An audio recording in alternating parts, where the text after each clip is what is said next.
All right, so if you were watching this morning, I brought in a bunch of herbs and now I'm going to be making mint tea.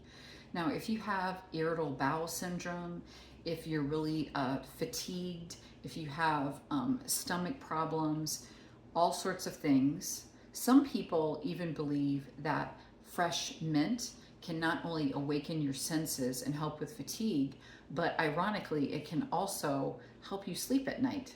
So I'm not sure, the studies are still out on that, but definitely for digestion, this is a really good thing. And also just because of the almost menthol type of properties that it has, it's really good if you have a cold. All right, so we've picked the mint fresh today, and obviously we're just looking for good leaves that aren't brown. And then you don't have to cut them up. But if you do cut them up, then you have more surface area through the cuts. It's just like when you have herbs and you kind of rub them in your hand and then it's like, woo, you can really smell them. And the same way with cutting, you're cutting open more surface areas where the water can go in and the stuff from the mint can come out, so to speak, if that makes sense. All right, so there's no certain amount. Now, if you have a Keurig, you can get one of these that you would put like your own coffee in, and you could just put your leaves right in here.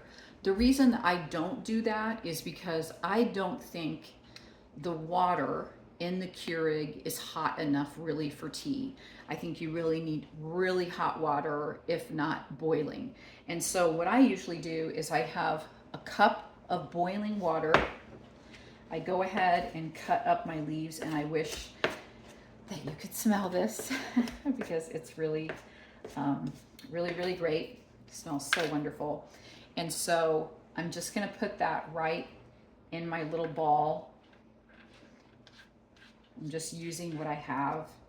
And the good thing about mint is it grows like crazy, so you don't have to worry about ever using too much.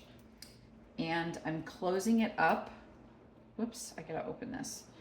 There's a little hole that it goes into, and then it has this little clamp on the outside. And then this one has a little firefly.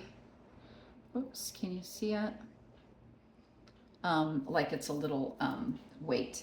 So anyway, what I like to do is I usually like to make even more than a cup. I'll do a couple of cups, and I like to actually put it in my Yeti because my Yeti keeps it super hot.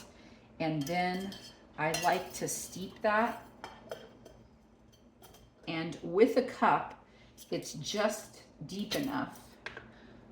It is deep enough, if you can see in there, that this is fully immersed in the water. It's fully immersed in the water. And I can hang it on the edge. I could loop this right through the hole, actually. But usually I just close it because even with this little chain, it'll still close. But anyway, I have a hole there, so I'm just gonna go like that. And I am going to let this sit for 15 minutes. And then I'm going to enjoy fresh tea. Again, every day, if you can get something fresh from the ground, it's so good for your health. So I hope that you too will enjoy some fresh mint tea.